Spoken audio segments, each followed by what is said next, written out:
Freemasons के brand के नीचे ब्रिटिशर्स ने एक एसोसिएशन को बनाया था, वुमेन्स इंडियन एसोसिएशन WIA, और इसको एफिलिएशन मिली थी international order of freemasonry for main and women, जिसको ले ड्रॉइट ह्यूमैन इस प्रकार से ये कहते थे फ्रेंच में। तो international order of freemasonry for man and women, इसको कौन प्रमोट कर रहा था भारत में? Theosophical society. थियोसॉफिकल सोसाइटी में भी सारे लोग उतनी सक्रियता से इस एक फ्रीमेसनरी लॉज को प्रमोट करने में नहीं लगे थे, क्योंकि उनके पास और भी कार्य थे। इस संगठन विशेष को प्रमोट करने के लिए एनी बेसेंट नामक स्त्री को चुना गया था। अब एनी बेसेंट एक ऐसी स्त्री थी जिसकी छवि विश्व में एक क्रांतिकारी महिला के रूप में थी, और एनी बेसेंट ने जो मैच गर्ल स्ट्राइक हुआ था, जहां पर माचिस की कंपनियों में, माचिस की तीली बनाने वाली कंपनियों में काम करने वाली महिलाओं ने हड़ताल की थी, तो उनके हड़ताल को इसने एक मंच प्रदान किया था और उनके मांगों को पूरा करने में एक महत्वपूर्ण भूमिका निभाई थी। ऐसे जो एनी बेसेंट थी वो पहले फैबियन सोसाइटी की मेंबर थी।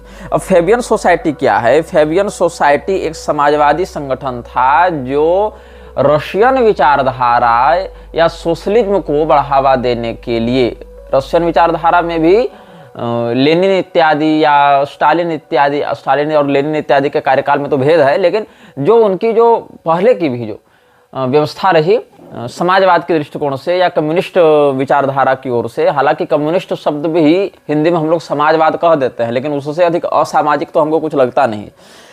तो उसी विचारधारा को आगे बढ़ाने के लिए फैबियन सोसाइटी भी काम कर रही थी, और ये महिला फैबियन सोसाइटी से 1884 ईस्वी में जुड़ी थी।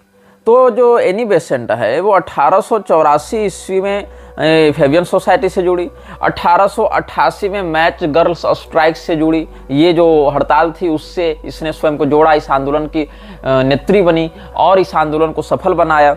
इसके बाद धीरे धीरे करके जब इसकी पहचान वैश्विक पटल पर बढ़ने लगी, तब भारत में इसने अपनी गतिविधियों को अंजाम दिया, और मैसोनिक ऑर्डर, जिसको इसने ग्रांड लॉज सिंबॉलिक इकोसेज इस प्रकार से नाम दिया है, जो मैसोनिक ऑर्डर है, 1893 में जिसको फॉर्म किया इसने, फ्रीमेसनरी के ही बैनर तले इसने एक लॉज इनिशिएट किया था, ताकि विश्व में पुरुषों के बराबर महिलाओं को स्थान और सम्मान दिया जा सके, इस भावना के साथ।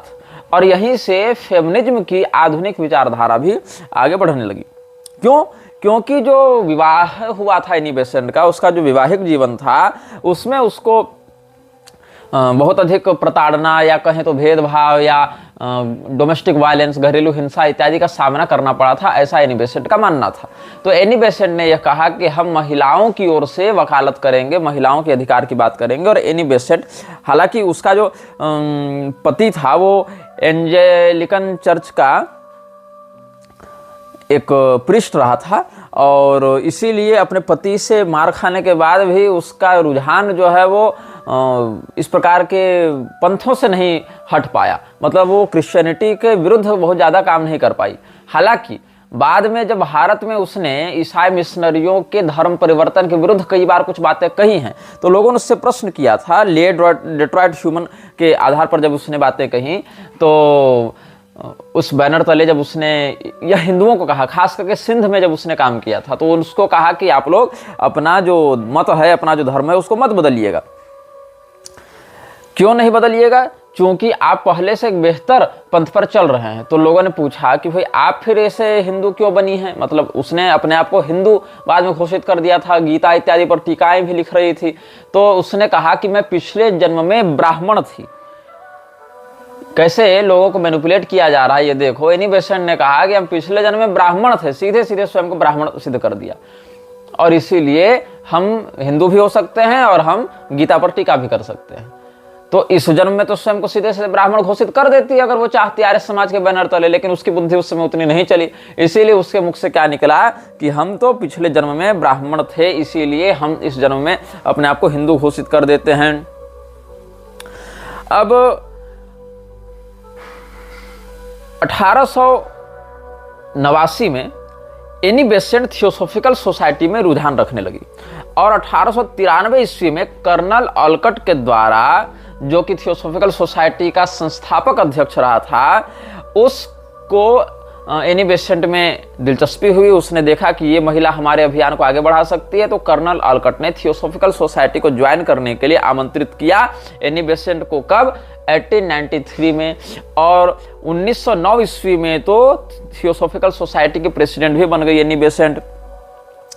इसके बाद क्या हुआ? 1911 में थियोसॉफिकल सोसाइटी का जो लंदन मुख्यालय था उसकी इसने नींव डाली। इससे पहले तो न्यूयॉर्क इत्यादि से संचालित हो रहा था, न्यूयॉर्क, अद्यार इत्यादि से संचालित हो रहा था, लेकिन लंदन में थियोसॉफिकल सोसाइटी के एक मुख्यालय को इसने स्थापित किया। कैसे? With strong masonic undertones, freemasons के पूरे प्रभाव में, पूरे आधिपत्य में इसने थियोसॉफिकल सोसाइटी को रखा था। और थियोसॉफिकल सोसाइटी का जो इनिशियल फाउंडर रहा, ऑलकट या मैडम HPB, ये लोग भी फ्रीमेसन से बहुत अंदर से जुड़े हुए थे।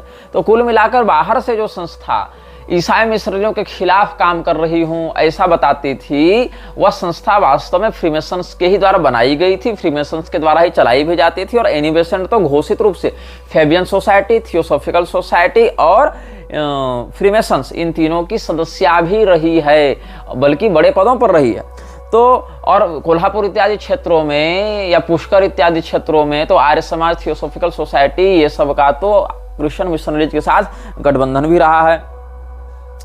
तो फ्रीमेसन का जो पेरिस अनुभाग था, उस पेरिस में 27 जुलाई 1902 को एनी बेसेंट को फ्रीमेसनरीज ने ऑफिशियली इनिशिएट किया, उसको दीक्षा दी और एक प्रोविजनल लॉज उसने बनाया था।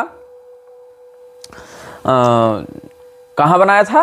प्रोविजनल लॉज लंदन के लिए उसने एक प्रोविजनल लॉज बनाने की अपील की थी सुप्रीम काउंसिल इन पेरिस, जो फ्रीमेसन्स की सुप्रीम काउंसिल पेरिस में थी।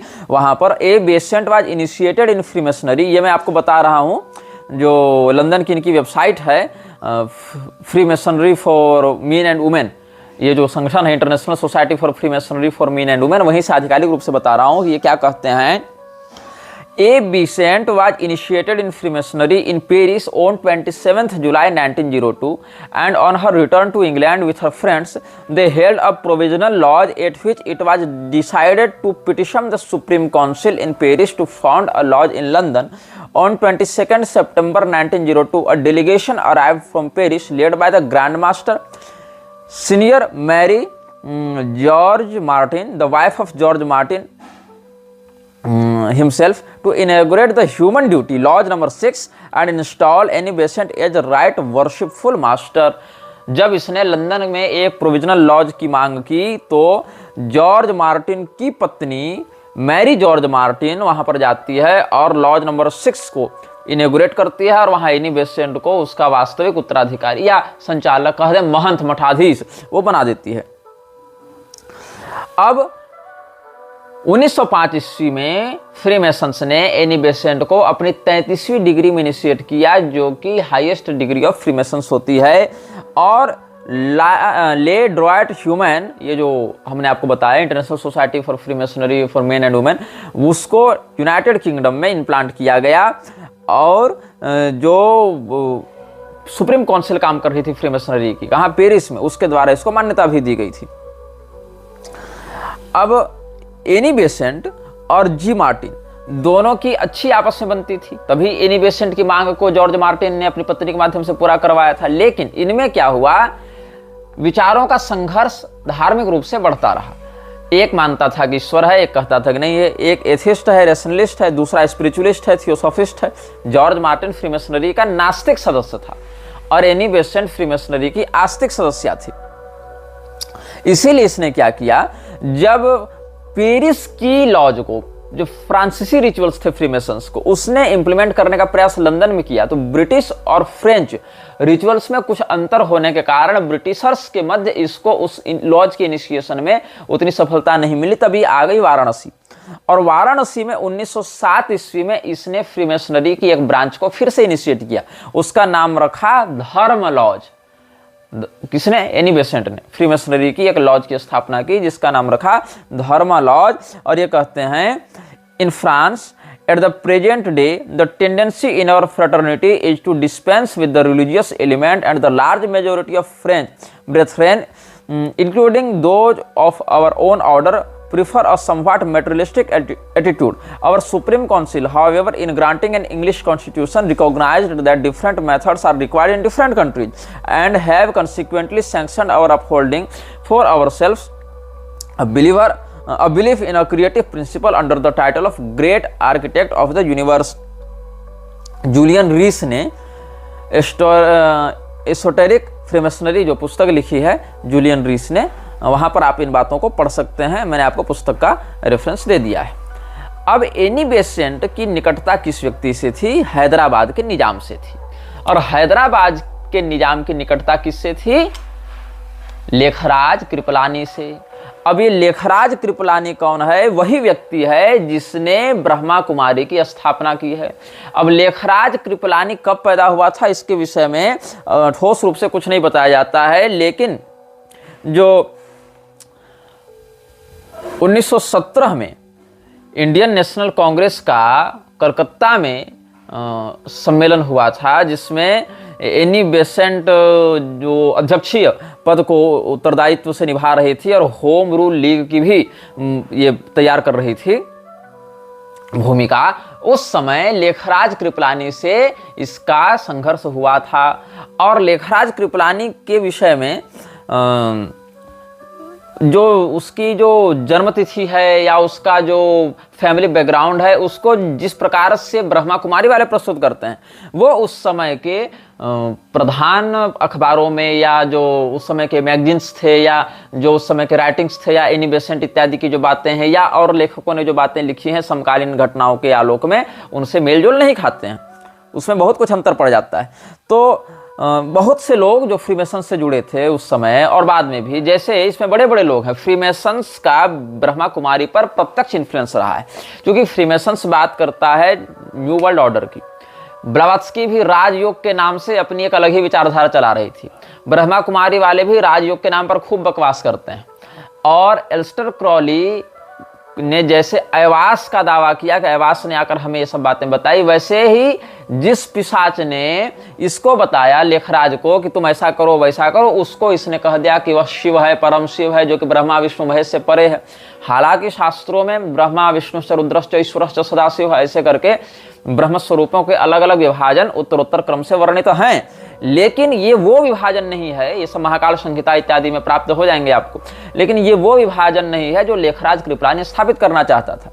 तो लेखराज कृपलानी ने हैदराबाद के निजाम के सहयोग से और एनी बेसेंट के सहयोग से एक इनिशिएशन निकाला ब्रह्मा कुमारी के नाम से, और उसमें स्वयं को ही परम शिव के रूप में स्थापित करने का प्रयास किया। कुछ कुछ वैसा ही जैसा आजकल कैलासा में बैठकर नित्यानंद कर रहा है, या कभी कभी जग्गी वासुदेव भी करने का प्रयास करता है। अब जो एनी बेसेंट, अच्छा हम कृष्णमूर्ति पर भी आएंगे, थोड़ा उसका भी स्मरण हो गया हमको। पहले हम लेखराज कृपलानी के विषय में बता दें। ये व्यक्ति पहले व्यापार का इच्छुक था, बाद में इसको व्यापार में जब सफलता नहीं मिली तो इसने सोचा कि सबसे अच्छा व्यापार तो हम धर्म का कर लें, क्योंकि अगर आपको जल्दी सफल होना है, जल्दी पैसा कमाना है, तो आपको अपने नए धर्म को शुरू करना पड़ेगा। आप एक नया धर्म ही खोल लीजिए, ऐसा पश्चिम के जगत में कहा जाता था। और यही कारण है कि जो क्रिश्चियंस हैं वो भी बहुत से सेक्ट्स में बढ़ते गए, कि जिसका पोप से लड़ाई झगड़ा प्रारंभ हो गया वो व्यक्ति अपना एक अलग ही क्रिश्चियन सेक्ट बना लेता था। तो इसीलिए उसमें कई सारे फिरके बनते गए।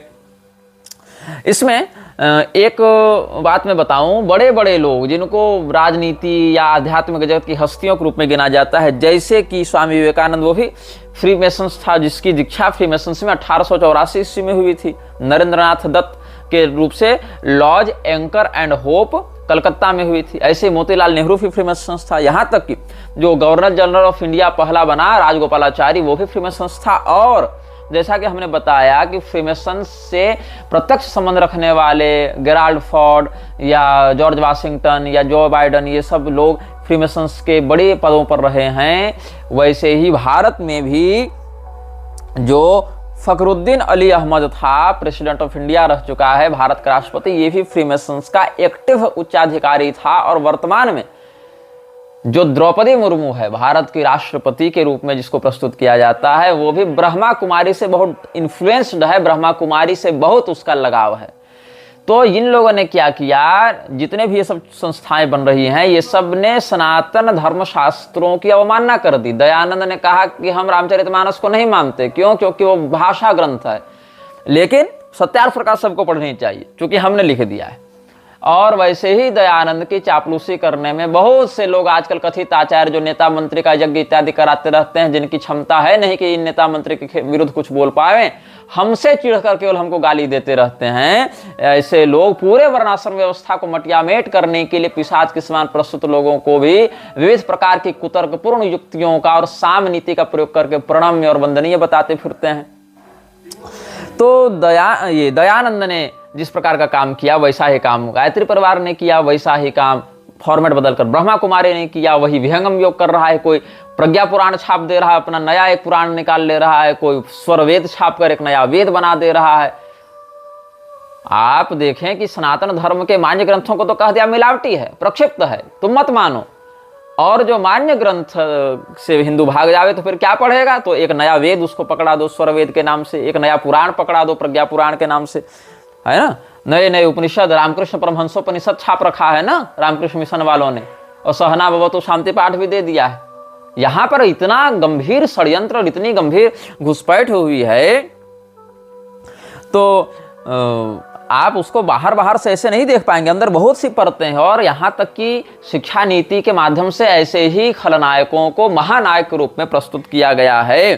तो इसमें एक व्यक्ति की एंट्री होती है स्वामी वासवानी की।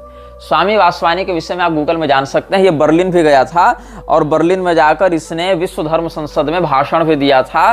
तो बर्लिन से जब ये लौट रहा था तो कहा जाता है कि वहाँ के लोगों ने इसकी प्रशंसा में जितनी भी बातें अखबार में छपवाई थी, ये वो सारी पेपर कटिंग को समुद्र में फेंक दिया था, ये कहकर कि हमको प्रशंसा नहीं चाहिए, हम तो विरक्त व्यक्ति हैं। लेकिन ये व्यक्ति वर्ल्ड रिलीजन का बहुत बड़ा पैरोकार था। इसको क्यों भेजा गया था वहाँ पर?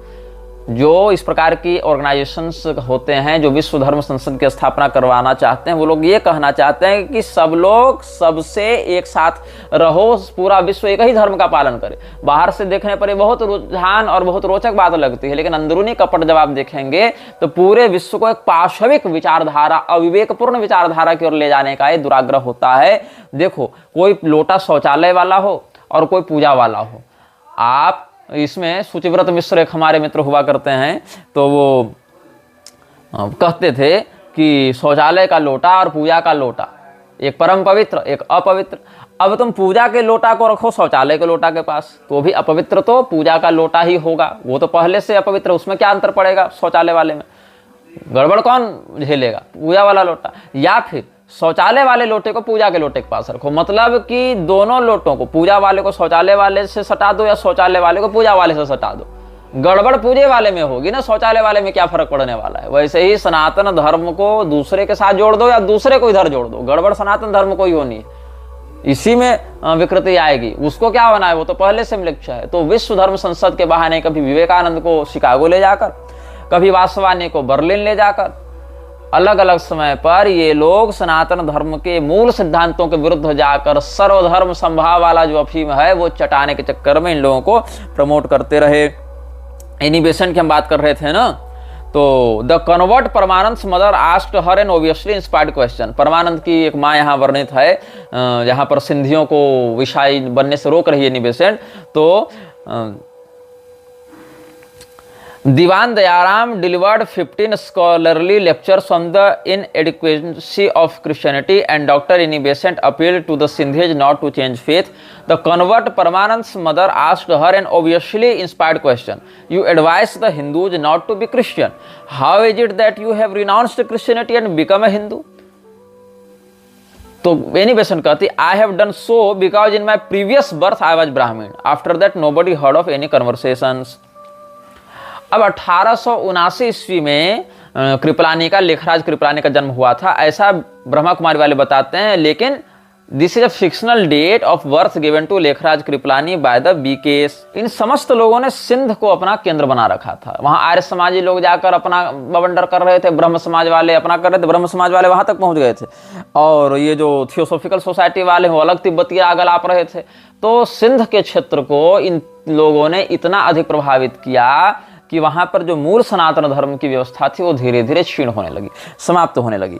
अच्छा, ये जो लेखराज कृपलानी है, इसने परम शिव स्वयं को घोषित कर दिया, इसने मूर्ति पूजा का भी निषेध कर दिया, और मूर्ति पूजा का निषेध करने के बाद स्वयं चंदा बटोरने वाले ये लोग क्या करते हैं, जैसे भरपूर शिव निंदा करने के बाद भी इस्कॉन वाले चंदा नहीं मांगने आ जाते शिवरात्रि के नाम पर, वैसे ही ये लोग क्या करने लगे कि नवदुर्गाओं के नाम से स्त्रियों को श्रृंगार करवा के, जैसे रामलीला इत्यादि खिलवाते हैं अभिनेताओं के माध्यम से, वैसे ही दुर्गा पूजा के पांडाल लगवाकर भगवती का स्वरूप बताकर इन सभी महिलाओं की पूजा करवाने लगे। हालांकि कन्या पूजन की या सौभाग्यवती स्त्री के पूजन की एक शास्त्रीय विधि है, लेकिन ऐसे प्रदर्शनी लगा के कि यही देखो जिंदा सांस लेती चलती फिरती मूर्तियां देखो, ये इन लोगों ने एक अलग ड्रामा प्रारंभ किया और एक फर्जी यूनिवर्सिटी प्रजापिता ब्रह्मा कुमारी ईश्वरीय विश्वविद्यालय के नाम से इन लोगों ने डाला। आप गूगल में इन लोगों के द्वारा जो यौन व्यभिचार हो रहा है, जो अलग अलग पैशाचिक कृत्य हो रहे हैं, लोगों की धन संपत्ति को कैसे बटोर कर अपने संस्थान में लाकर फिर उनको प्रताड़ित किया जाता है, इसके विषय में आपको सैकड़ों लोगों की इंटरव्यू और बातें मिल जाएंगी। इसीलिए ये सब सार्वजनिक विषय है। ब्रह्मा कुमारी का पाखंड बहुत हद तक सार्वजनिक आ चुका है। हालांकि Brahma Kumari new world order को बहुत ज्यादा प्रमोट करती है और स्वयं को वैश्विक धर्म के रूप में स्थापित करने के लिए भी बहुत प्रयासरत है। लेकिन इन लोगों ने क्या किया, इन लोगों ने कहा कि 5000 वर्ष का ही एक पूरा का पूरा युग होगा, महायुग होगा, 1250 वर्षों का सतयुग, 1250 वर्षों का त्रेता, 1250 का द्वापर और 1250 का होगा कलियुग। ऐसे 5000 मानवीय वर्षों का ही महायुग होता है। 5000 के बाद प्रलय आ जाता है और फिर से वही सारा घटनाक्रम रिपीट होता है, वही सारा घटनाक्रम प्रारंभ होता है जो पहले महायुग में हुआ था। ये लोगों ने बकवास कर दी। अब ये लोग ये बतावें, इसका अर्थ तो यही हुआ ना कि आज जैसे नरेंद्र मोदी राजा बना हुआ है कथित तौर पर, चूंकि माथा उथा नहीं मुड़ाया था तो इसके चमचे इसको राजा ही कह रहे थे, तो इसका अर्थ है कि यही नरेंद्र मोदी पहले भी राजा बना होगा और यही अमित शाह पहले भी गृह मंत्री बना होगा। इसका अर्थ है कि पिछले वाले कलयुग में, मतलब आज से वही 3-4 हजार साल पहले जब कलयुग आया होगा, 5000 साल पहले जब आया होगा इन लोगों की गणना के अनुसार, तब ऐसा हुआ। फिर ये लोग कहते हैं कि व्यक्ति 5000 वर्षों में 84 बार अपना शरीर बदलता है। व्यक्ति 5000 वर्षों में 84 बार अपना शरीर बदलता है और फिर मानव शरीर इत्यादि में भी यह प्राप्त होता है। तो 84 लाख योनियों वाला जो इनका कॉन्सेप्ट है उसको इन लोगों ने 84 से परिवर्तित कर दिया। तो इसका अर्थ है कि अगर आप 84 बार अपना शरीर बदल रहे हैं तो इसका हो गया अर्थ कि आपकी एवरेज आयु जो है वो 60 वर्ष की होगी। मतलब 60 वर्ष से अधिक आप किसी शरीर में बिताएंगे तो फिर अगले जन्म में समस्या हो जाएगी, फिर वहां पर आपको 10 साल बिताना पड़ेगा मैनेज करने के लिए। तो इसका अर्थ हुआ कि अगर कोई व्यक्ति एक जन्म में 60 वर्ष बिताया है मनुष्य जीवन में तब तो ठीक है, लेकिन अगर वह उसी मनुष्य जन्म में 100 वर्ष बिता देता है तो अगले जन्म में उसको बस 20 वर्ष ही बिताने पड़ेंगे। मतलब कुल मिलाकर 5000 वर्ष के काल चक्र में, महायुग चक्र में इसको 84 बार मनुष्य शरीर लेना है और 84 बार लेगा तो उसको अगर डिवाइड करेंगे आप तो आपको लगभग 59.60 वर्ष का आंकड़ा प्राप्त हो जाएगा। तो 60 वर्ष से भी कम आयु एक मनुष्य की होनी चाहिए एक युग में। टोटल अगर सबका एवरेज निकालें तो कुल आयु वो जो है 60 वर्ष से भी कम की ही रख पाएगा। तो इस प्रकार से ये लोग ऐसी काल्पनिक बातें लोगों के मन में डालते हैं जिनका कोई और छोर नहीं, और हमारे शास्त्रीय देवी देवताओं को समाप्त करके, उनके विचारधारा को, उनकी आराधना पद्धति को समाप्त करके सभी लोगों को सौभाग्य श्रृंगार विहीन करके पिशाचत्व के समान लोग प्रवर्तित कर दे रहे हैं कि जितनी भी स्त्रियां हैं वो वैधव्य दोष के समान श्रृंगार विहीन होकर सफेद सफेद कपड़ा पहनकर ऐसे ही पड़ी रहती हैं और केवल ज्यादा भर्ती स्त्रियों की करते हैं, महिलाओं की करते हैं, और महिलाएं जिस क्षेत्र में अधिक इस प्रकार से अमर्यादित होकर घुसती हैं उसका मटियामेट अवश्य करती हैं। तो ये जो ब्रह्मा कुमारी वाले हैं ये सीधे सीधे न्यू वर्ल्ड ऑर्डर को सपोर्ट करते हैं और यही कारण है कि न्यू वर्ल्ड ऑर्डर को इन लोगों ने अपने वैश्विक धर्म या वैश्विक रिलीजन के नाम से इन्होंने फैलाना प्रारंभ किया है। और ये दावा देखो कि 5000 वर्ष में अच्छा देखो, अगर 1250 साल का ही कलयुग है और आज का अगर तुम मानो कि कलयुग का अंतिम दिन अगर आज है, तो आज से 1250 साल पहले तो द्वापर युग समाप्त हुआ होगा, और उससे 1250 साल पहले समाप्त हुआ होगा द्वापर युग। तो इस अनुसार से चाणक्य और चंद्रगुप्त तो त्रेता युग के सिद्ध हो जाएंगे ना फिर, या ईसा मसीह कम से कम द्वापर युग का तुम मान लोगे। ईसा मसीह का द्वापर युग में जन्म हुआ होगा और चाणक्य चंद्रगुप्त का जन्म हुआ होगा त्रेता युग में। ये इन लोगों की गणना के अनुसार मानना पड़ेगा। और फिर हर 5000 साल में जो घटनाएं रिपीट होती हैं, तो इसका अर्थ है कि ये लोगों के अनुसार उससे पहले फिर जो 5000 साल पहले ईसा मसीह फिर आया होगा, और उससे ठीक 5000 साल पहले फिर ईसा मसीह आया होगा, उससे ठीक 5000 साल पहले फिर ईसा मसीह आया होगा। तो ये किस प्रकार का कालचक्र इनका चल रहा है कि हर 5000 साल में घटना रिपीट हो रही है। और प्रलय फिर कहां हो रहा है? ये जो प्रलय की जो बात करते हैं, प्रलय का तो कोई रिकॉर्ड नहीं मिल रहा है इस टाइम फ्रेम के अंतर्गत, तो ऐसा कोई रिकॉर्ड नहीं मिल रहा है। फिर भी इन लोगों की मूर्खता में, इन लोगों के जाल में जो लोग फंस जा रहे हैं, उन लोगों के विषय में हम क्या कह सकते हैं? उनको मूर्ख कहें कि उनको भोला कहें कि क्या कहें? तो ऐसे ही इस लेखराज कृपलानी ने स्वयं को भगवान के समान घोषित कर दिया। अब जो हिंदुओं की बात मैं बताऊं, हिंदू तो ऐसे हो गए हैं, एक मैं आपको पुस्तक से पढ़कर एक रेफरेंस देता हूं, युक्त वैराग्य का चैप्टर 3 देखना, जो भक्ति सिद्धांत वैभव भक्ति विकास स्वामी ने लिखा था, भक्ति सिद्धांत वैभव, उसमें युक्त वैराग्य संज्ञक जो 3रा चैप्टर, उसमें से एक पैरा पढ़कर सुनाता हूं। When the governor of Bengal, Sir John Anderson, visited Mayapur, arrangements for receiving him and his gubernatorial party were made by a Calcutta hotel which on Sril Bhakti Siddhanta Saraswati, जो प्रभुपाद का गुरु था, अभय तरंडे का गुरु था, तो which on Sril Bhakti Siddhanta Saraswati's order supplied meat and other items according to British taste. When Sril Bhakti Siddhanta Saraswati suggested a similar approach for foreign preaching, Srimad B.R. Sridhar Maharaj protested that it would invite criticism. Sril Bhakti Siddhanta Saraswati replied, I decided all these things thousands of births ago. We have to do anything and everything for serving Mahaprabhu. On other occasion, he has cigarettes provided for a visiting German scholar. ये लोग जो कह रहे हैं ना कि हम विश्व को शाकाहारी बनाना चाहते हैं और मांस का निषेध कर रहे हैं, इन मूर्खों को ये पता नहीं है कि इन्हीं के लोगों ने ये सब लिख रखा है। भक्ति विकास स्वामी ने जो भक्ति सिद्धांत वैभव लिखा है, इसके किताब विमला प्रसाद दत्त की जीवनी के रूप में, उसके चैप्टर 3 में युक्त वैराग्य वाले विषय में ये देखो क्या है। जॉन एंडरसन जो गवर्नर था बंगाल का, वो जब मायापुर आया था तो वहां पर उसके स्वागत के लिए जो कलकत्ता का होटल था, वहां पर उसके द्वारा ही वहां पर खाने पीने का प्रबंध किया गया। तो श्रील प्रभुपाद ने कहा था कि तुम इसको ब्रिटेन वाले जिस प्रकार का मीट खाते हैं उस प्रकार के स्वाद से युक्त मांस खिलाना, और हम विदेश में जब प्रवचन करने जाएंगे तो वहां भी लोगों का ऐसा ही, उनके ही परिवेश के अनुसार स्वागत सत्कार करेंगे। तो इसका जो चेला था श्रीधर महाराज जो बाद में गौड़ीय मठ का उत्तराधिकारी भी स्वयं को घोषित करता है, और अभय चरण डे से जिसका खूब झगड़ा हुआ था, इसके विषय में इस्कॉन वाले अनुभागों में हम बता चुके हैं। तो जो श्रीधर महाराज था उसने कहा कि इससे तो हमारी बड़ी आलोचना होगी। तो इसने क्या कहा, भक्ति सिद्धांत सरस्वती ने, जो प्रभुपाद का गुरु था विमला प्रसाद दत्त, उसने कहा कि हमने हजारों जन्मों पहले इस बात को निर्णय कर लिया था कि चाहे हमको जो करना पड़े हम हर काम करेंगे और हर कुछ करेंगे, केवल महाप्रभु की सेवा होनी चाहिए।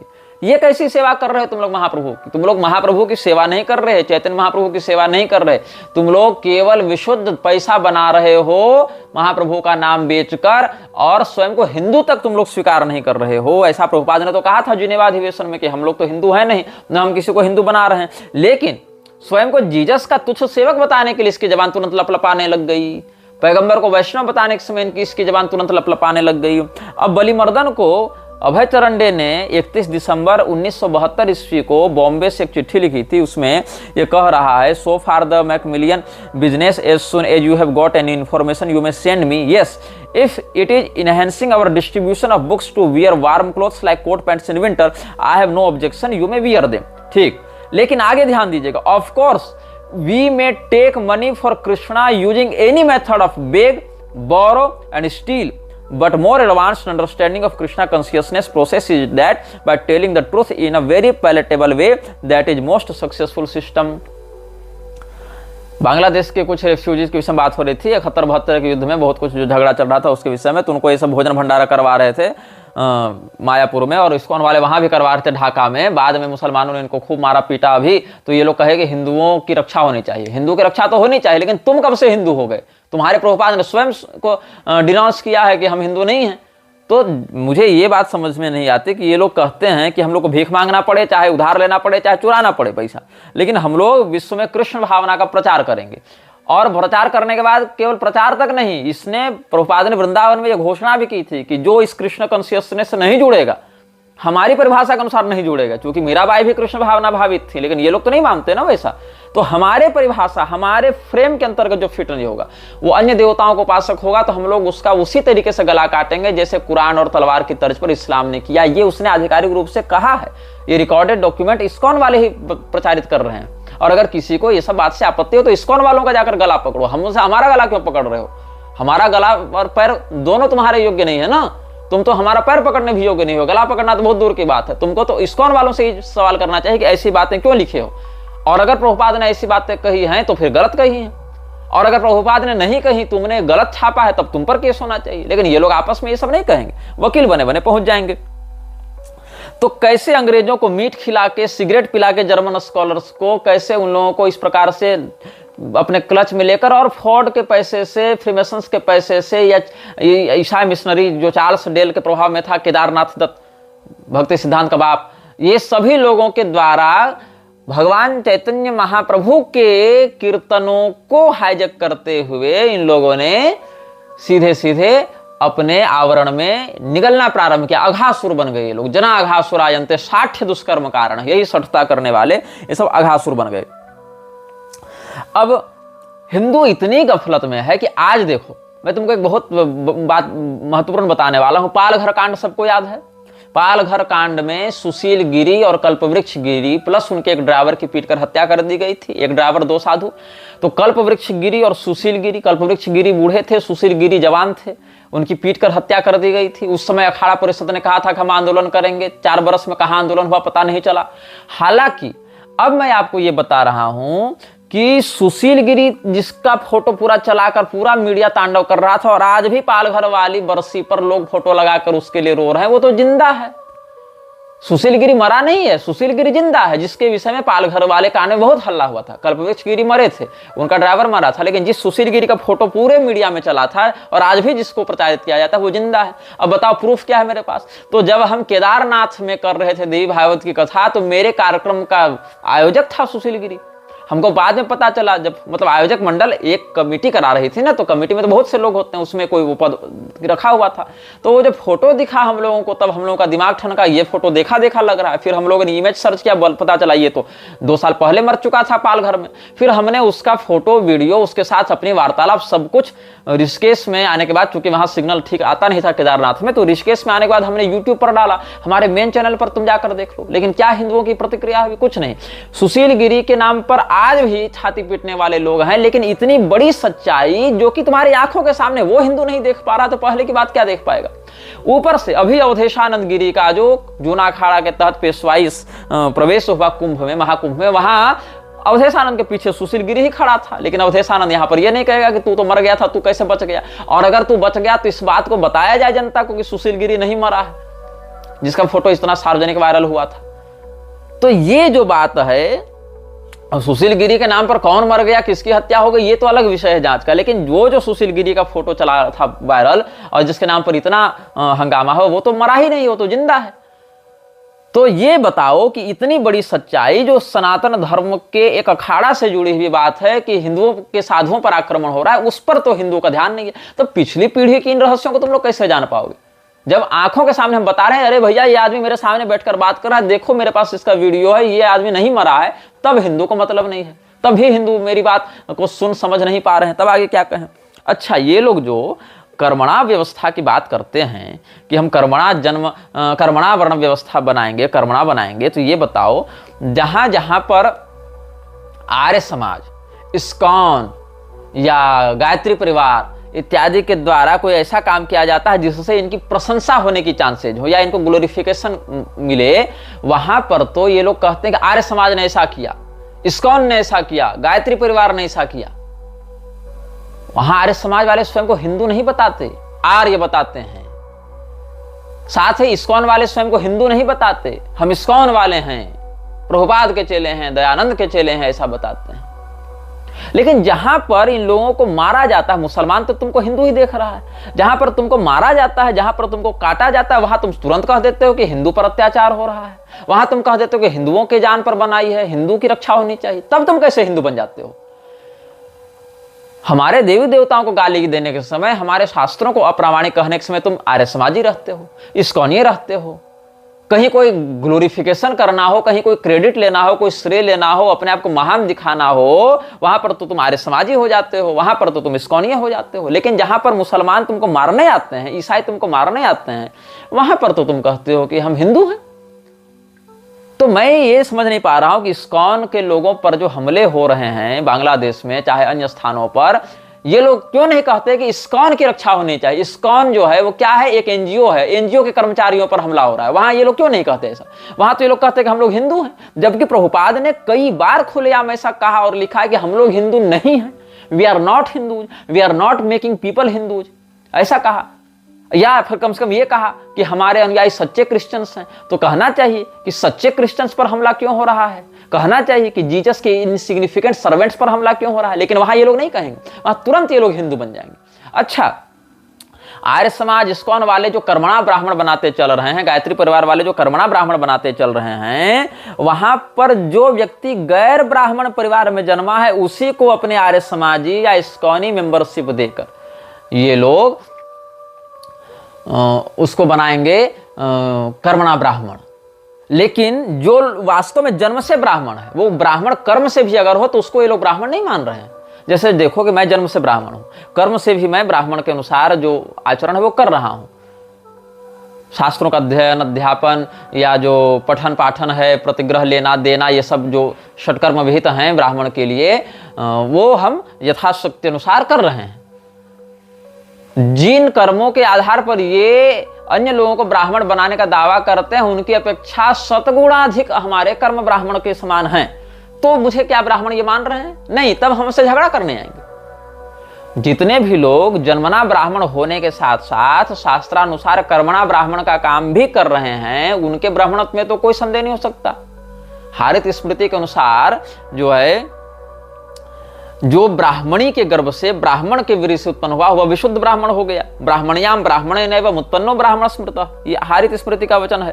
तो यहां पर तो ब्राह्मणत्व में कोई संदेह नहीं फिर बचा, क्योंकि जन्म से भी ब्राह्मण ही है, उसका सही समय पर सही विधान से उपनयन भी हो गया है, वो पालन भी कर रहा है, वो व्यक्ति कर्मनिष्ठ ब्राह्मण भी है, तो उसके ब्राह्मणत्व में तो कोई संदेह नहीं। लेकिन इन लोगों को वो फिर मान्य नहीं होगा। इन लोगों को ऐसा व्यक्ति चाहिए जो जन्म से ब्राह्मण नहीं हो, ताकि अपने संस्थान का टैग लगाकर हम लोग कह सकें कि वो कर्मणा ब्राह्मण हमने उसको बनाया।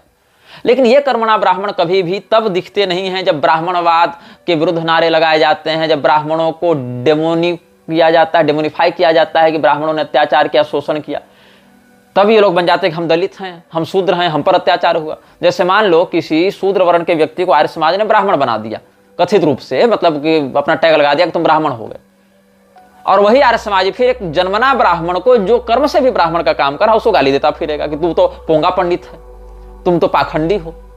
लेकिन फिर उसी ब्राह्मण को गाली देने के बाद एक व्यक्ति दूसरे व्यक्ति को ब्राह्मण बनाने के लिए आर्य समाज लगा हुआ है, इस्कॉन वाला लगा हुआ है, गायत्री परिवार वाले लगे हुए हैं।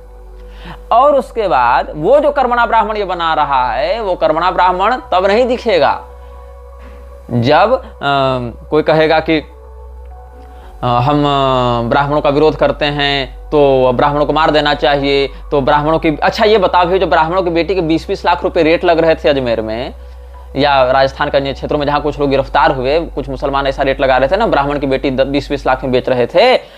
कितने कर्मणा ब्राह्मण उनके विरुद्ध खड़े हुए कि नहीं, हम ब्राह्मण हैं, हम लोग ऐसा नहीं होने देंगे। नहीं होंगे, इन लोगों को मतलब नहीं है, ये लोग हैं भी नहीं उस काम के, उस लायक ये लोग हैं भी नहीं। तो ये लोग क्या करते हैं, अगर ये किसी स्थान पर जीतते हैं तो स्वयं को आर्य समाज, इस्कॉन या ऐसा बताते हैं, और अगर हारते हैं तो कहते हैं हम हिंदू हैं, हम पर अत्याचार हो रहा है, हमको ये लोग मार रहे हैं। और ये लोग जन्म से ब्राह्मण को ब्राह्मण मानना छोड़ो, अगर वो कर्म से भी ब्राह्मणत्व को अगर तुम कर्मणा ही वर्ण व्यवस्था मान रहे थे तो कम से कम उसके कर्म के आधार पर ही उसको तुम ब्राह्मण मानते, लेकिन तब उसको गाली देंगे। इनके लिए कर्मणा ब्राह्मण वही बन सकता है जो जन्म से ब्राह्मण नहीं हो, ताकि वो अपने संस्थान का टैग लगाकर हमारे द्वारा तुम जनेऊ पहनो और हम तुमको ब्राह्मण बनाएंगे ऐसा कर सके, और फिर उसको जन्मना ब्राह्मण के विरुद्ध ये लोग कर सकें। और उस स्थिति में फिर कोल्हापुर के शासक जैसे लोगों के द्वारा ब्राह्मणों पर खूब अत्याचार करवाए जा सके और उसको बदल कर ये दिखा सके कि ब्राह्मणों ने ही शूद्रों पर अत्याचार किया। अब बताओ, ये जितने भी लोग स्वयं को आर्य समाजी बताते हैं या इस्कॉनी बताते हैं या गायत्री परिवार वाले बताते हैं, ये तो मुसलमानों के लिए हिंदू ही हैं। मुसलमान तो ये नहीं देगा अच्छा तुम तो आर्य समाजी हो ना जी, तुमको छोड़ देंगे, अच्छा तुम तो इस्कॉनिया हो जी, तुमको छोड़ देंगे, क्योंकि आर्य समाजी तो खुद को हिंदू नहीं मानता, इस्कॉनी वाला तो खुद को हिंदू नहीं मानता, क्योंकि इस्कॉन के ही संस्थापक ने कह रखा है कि मैं हिंदू नहीं हूं, मेरा अनुयायी हिंदू नहीं है, हम किसी को हिंदू बना भी नहीं रहे हैं, बल्कि हिंदू शब्द से ही उसको नफरत थी, चिढ़ थी। तो ये लोग तो, और इसके प्रमाण भी हम दे चुके हैं, तो ये लोग तो मुसलमानों के लिए लेकिन फिर भी हिंदू हैं। तो जब मुसलमान इनको मारने आते हैं तब ये तुरंत हिंदुत्व का चोला ओढ़ लेते हैं और कहते हैं नहीं नहीं हम तो हिंदू हैं, हमें बचाओ, हमारी रक्षा करो। और उस स्थिति में अगर उस स्थान पर फिर इनकी विजय होती है या बच जाते हैं तो कहते हैं आर्य समाज ने हिंदुओं की रक्षा की, इस्कॉन ने हिंदुओं की रक्षा की, हमारे इतने लोग मरे, हम इतने जीते या हमने इतना संघर्ष किया। तो कुल मिलाकर ये जहां हारते हैं वहां हिंदू बन जाते हैं, जहां जीतते हैं वहां हिंदुओं के विरुद्ध जाकर आर्य समाजी और इस्कॉनी बनकर फिर हिंदुओं के ही धर्मशास्त्रों को गाली देते हैं, हिंदू शब्द तक को ये लोग गाली देते रहते हैं। अब ये बताओ, ऐसे ही अवसरवादी लोगों में जैसे मंडल कमीशन इत्यादि बना, कितने लोग जो कर्मणा ब्राह्मण आर्य समाज या इस्कॉन के द्वारा बनाए गए हैं वो लोग ब्राह्मणों के पक्ष में खड़े होकर सामने आते हैं। कर्मणा ब्राह्मण ही चलो, सभी लोग जन्म से अगर नहीं मान रहे हो ब्राह्मण, लेकिन जो कर्मणा ब्राह्मण, जो जन्म से ब्राह्मण होने के साथ साथ प्लस में कर्म से भी ब्राह्मण है, उनके साथ तो तुम कोऑपरेट कर सकते थे, लेकिन वो भी नहीं करोगे क्योंकि पॉलिटिक्स यहां पर नहीं सधेगा। अब देखो, जैसे रामभद्राचार्य ने उत्तरकांड को प्रक्षिप्त सिद्ध करने में कितना जोर लगाया और शंभुक वध अप्रामाणिक है उसको सिद्ध करने में कितना जोर लगाया, लेकिन यदि वास्तव में रामभद्राचार्य को इस बात पर निष्ठा रहती तो मंडल कमीशन तो शंभुक वध को ही प्रामाणिक मानकर लागू किया गया था। मंडल कमीशन की तुम रिपोर्ट पढ़ोगे तो शंभुक वध को प्रामाणिक मानकर ही मंडल कमीशन लागू किया गया था। तो मंडल कमीशन के विरुद्ध बोलने की इसकी औकात कभी क्यों नहीं होती, इसको कहना चाहिए ना। और वर्तमान में नरेंद्र मोदी को तो ये अपना मित्र भी बताता है, नरेंद्र मोदी का बागेश्वर वालों के साथ या नरेंद्र मोदी का रामभद्राचार्य के साथ उठना बैठना, संस्थान में आना जाना तो लगा ही हुआ है।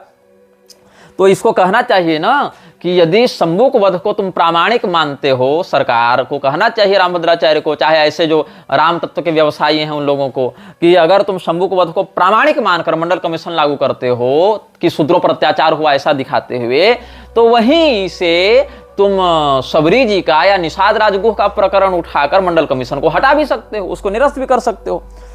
क्योंकि और यदि तुम ये मानते हो कि शंभुक वध की घटना अप्रामाणिक है, तब तो सीधे सीधे मंडल कमीशन की कोई बात ही नहीं होती है। तब तो रामभद्राचार्य को या नित्यानंद मिश्र को या ऐसे और लोगों को उठकर सीधे सीधे नरेंद्र मोदी के पास जाकर, चूंकि अभी तो सरकार उसी की है, तो उससे यह कहना चाहिए, या कम से कम कांग्रेस वालों को ही यह कहना चाहिए था ना कि चूंकि हमने कोर्ट में यह हलफनामा दायर किया था कि राम जी काल्पनिक थे, राम नाम का कोई अस्तित्व नहीं था, किसी प्रकार का कुछ नहीं था राम जन्मभूमि वाली विवाद के अंतर्गत, तो या उस प्रकार के जो राम तत्व को अप्रामाणिक मानने वाले लोग हैं कि राम जी तो हुए ही नहीं थे, ये तो मिथ्या है, काल्पनिक है, जैसा कि बहुत से ये लोग भी कहते रहते हैं वामपंथी लोग कि हम तो नहीं मानते कि राम नाम का कोई व्यक्ति हुआ था, ये तो बाद में जातक कथाओं से चुरा चुरा कर राम का पात्र बना दिया गया है।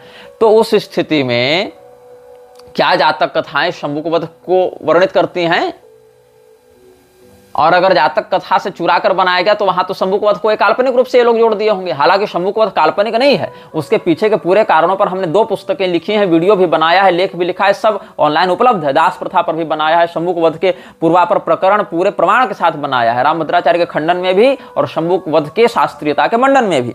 लेकिन क्या हुआ कि अगर तुम शंभुक वध की घटना को प्रामाणिक मानते हो तो सबरी और उससे कारण मंडल कमीशन लागू करते हो, तो सबरी जी और निषाद राज को प्रामाणिक मानकर तुम मंडल कमीशन हटा भी सकते हो, लेकिन तब ये लोग सामने नहीं आएंगे। यही इनकी दोगली राजनीति है। अथवा यदि तुम शंभुक वध की घटना को अप्रामाणिक मानते हो तो कम से कम उसी पिटीशन को दायर करके मंडल कमीशन को हटवा सकते हो, लेकिन तुम ये भी नहीं करोगे।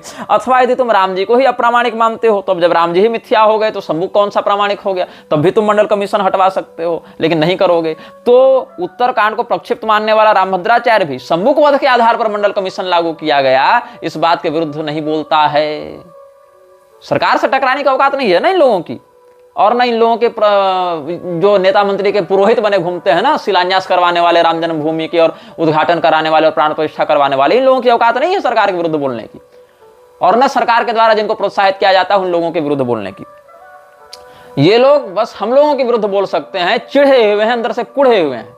इनका बस ये कहना है कि तुम चाहे पूरे सनातन धर्म को वर्णशंकर बना दो, लेकिन फिर भी तुम हमारे लिए प्रणम्य रहोगे अगर तुमने सीधे सीधे हमको टारगेट करके कुछ ना कहा हो तो। लेकिन अगर कोई हमको टारगेट करके कह दे, चाहे वो फिर भी कितना भी बड़ा सिद्धांत सदाचारी शास्त्रनिष्ठा में श्रद्धा रखने वाला व्यक्ति क्यों ना, उसको धूर्त पाखंडी सब ये लोग कह देंगे। तो कुल मिला के ये बिल्कुल सिलेक्टिव पॉलिटिक्स खेलने वाले आचार्यगण भी हो गए हैं और सिलेक्टिव पॉलिटिक्स खेलने वाले नेतागण भी हो गए हैं। और इनके इस गठबंधन से नुकसान किसका हो रहा है? सनातन धर्म का। वृद्धि किसकी हो रही है? वृक्षराज के चेलों की। तो ये लोग आपस में केवल मलाई खानी इन लोगों को। शंभुक वध को प्रामाणिक मानने वाला व्यक्ति, सबरी जी का उदाहरण देकर ये मंडल कमीशन नहीं हटवा रहा है। शंभुक वध को अप्रामाणिक वाला व्यक्ति, अप्रामाणिक मानने वाला व्यक्ति शंभुक वध के आधार पर बने मंडल कमीशन के विरुद्ध नहीं बोल रहा है। जो शंभुक को मारे हैं राम जी, वही राम जी को ही सीधे सीधे मिथ्या कहने वाले राजनीतिक दल भी, कांग्रेस या उसके एलाइज भी, या अन्य जो वामपंथी दक्षिण के डीएमके इत्यादि हैं, वो लोग भी मंडल कमीशन के विरुद्ध नहीं बोल रहे हैं। मतलब रिजर्वेशन लेने के समय शंभुक प्रामाणिक हो जाता है, प्रवचन करने के समय अप्रामाणिक हो जाता है ना। तो कुल मिलाकर यही इन लोगों का जो मोनोपोलीगत जो बिजनेस चल रहा है, वो इन सभी कुकर्मों की जड़ बनते जा रहा है। तो आप समझें कि कैसे लोगों को मूर्ख बनाया जा रहा है। अभी 144 साल वाला जो नाटक किया गया, हम संदीप देव और गिरधारी लाल गोयल का ट्विटर थ्रेड किसी ने भेजा था पढ़ने के लिए, तो हमने देखा तो उसमें बहुत कुछ बातें हमको ऐसी मिली जो अभी तुम लोग उचक रहे हो कि 144 साल बाद महाकुंभ लगा। ये सब केवल विशुद्ध राजनीतिक प्रचार है। तुम देखो, उत्तर प्रदेश सरकार ने guidelines for managing crowd at events of mass gathering 2023 में छापी थी, जो Uttar Pradesh state disaster management authority के द्वारा छापी गई थी। उसके 50वें पृष्ठ में एक सेक्टर है 2013 प्रयागराज फुटब्रिज कोलैप्स। जो प्रयागराज कुंभ मेला लगा था 2013 में, वहां जो फुटब्रिज के टूटने से लोग मरे थे, उसकी पहली पंक्ति में क्या कहता है? The 2013 event was considered a Mahakumbh Mela which comes only once every 144 years. मतलब 2013 में जो प्रयागराज में कुंभ लगा था ना, वो भी 144 साल में एक बार आने वाला महाकुंभ मेला था। बताओ, मतलब 2013 में भी प्रयागराज में ही महाकुंभ लगा था और वो भी 144 साल के बाद ही आया था। ऐसा उत्तर प्रदेश की सरकार की गाइडलाइन में छपा हुआ है, और वो भी 2 साल पहले ही छपा था। अब 1977 में भी ऐसा ही कहा गया था कि इस वर्ष मुख्य कुंभ पर्व की तिथि में अमृत योग लगा था। पंडितों के अनुसार वही ग्रह स्थिति उसी प्रकार की थी जैसे समुद्र मंथन के समय थी। यह योग 144 वर्षों के अंतराल पर पड़ता है। कब? वर्ष 1977 के कुंभ की विशेषता ये भी मिल रहा है। एक 1954 का इतिहास निकल कर आया, वहां भी कह रहे हैं कि Hindu astrologers had proclaimed today's ceremony as a 12th Kumbh Mela the most important religious bathing festival in 144 years. मतलब 144 साल के बाद आने वाला कुंभ 54 में भी लगा, फिर 77 में भी लगा, फिर 13 में भी लगा, और रिकॉर्ड निकालवाएंगे तो 2001 इत्यादि वाला भी निकल ही जाएगा। तो ये लोग क्या करते हैं, हर बार ये प्रचारित करते हैं कि नहीं 144 साल के बाद कुंभ लगा है और ये वाला वही कुंभ है, ये महाकुंभ है। ये नाटक ये लोग कर रहे हैं। और दुर्भाग्य ऐसा होता है कि नेताओं की तो बात छोड़ो, पूरी के शंकराचार्य जैसे जिम्मेदार व्यक्ति भी बिना कोई क्रॉस वेरिफिकेशन के, जांच पड़ताल, ये सब बयान जारी किए रखते हैं। और जब हम लोग जैसे लोग उनका खंडन करते हैं तो चेले बताते भी नहीं है, कोई सुधार भी नहीं होता है। जो बोल दिया सो बोल दिया। ये दुर्भाग्य का विषय हो जाता है। तो ऐसी भेड़ चाल में जब हिंदू रहेगा, जहां की एक सरकारी प्रचार तंत्र के माध्यम से जब कह दिया जाता है कि 144 साल, तो हाँ 144 साल, जबकि किस ग्रह के किस राशि में आने पर कहां पर कुंभ लगता है उसका कोई अता पता हिंदुओं को नहीं है। बृहस्पति के अतिचारी होने के कारण 144 साल का आंकड़ा ही निरस्त हो जाता है। बीच में जो 1 वर्ष का अंतराल पड़ेगा, गैप पड़ेगा, उसको कम करके 143 पड़ेगा आंकड़ा।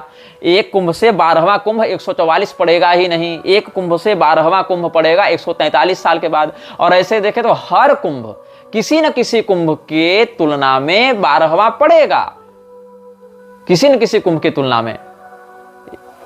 आज एक कुंभ लगा, 12वां कुंभ कोई और पड़ेगा, फिर दूसरे कुंभ के सापेक्ष और कोई 12वां पड़ेगा, तीसरे कुंभ के सापेक्ष फिर कोई उसके अगले वाला 12वां पड़ेगा। तो ये लोग क्या करते हैं, हर बार 144 वाला आंकड़ा घुसा देते हैं ताकि लोगों को अपने ओर आकर्षित किया जा सके, जिसका कोई शास्त्रीय या ज्योतिषीय आधार भी नहीं है। लेकिन हम कहेंगे तो लोग कहेंगे तुम तो सबकी निंदा करते हो, सबकी बुराई करते हो। अरे भाई, बुराई और निंदा नहीं कर रहे हैं, मुर्दों को हिला हिला कर देख रहे हैं कि शायद मुर्दों में कोई जिंदा बचा हो, जिसको इतनी अकल बची हो, इतना विवेक बचा हो इस भेड़ चाल में। लेकिन नहीं, हम किसी के द्वेषी नहीं हैं, हम केवल अधर्म के द्वेषी हैं, लेकिन दुर्भाग्य से अधर्म तुम्हारे अंदर दिख रहा है। हाँ, बहुत से मामलों में जहां हमको स्वयं में त्रुटि दिखती है हम सुधार करते हैं, कोई अगर बताता है तो सुधार करते हैं, लेकिन इसका अर्थ थोड़ी है कि तुम्हारी त्रुटि उससे अप्रभावित हो जाएगी, उससे सुधर जाएगी।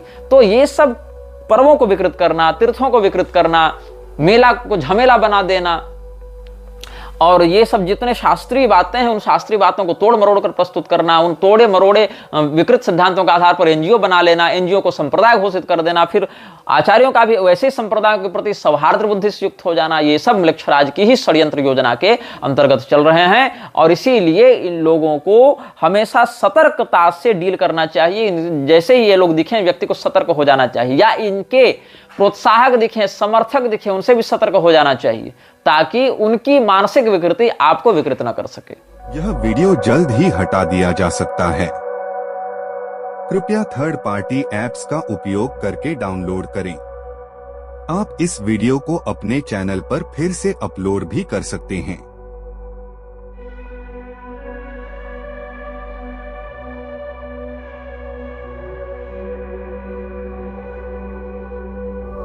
This video may get deleted soon.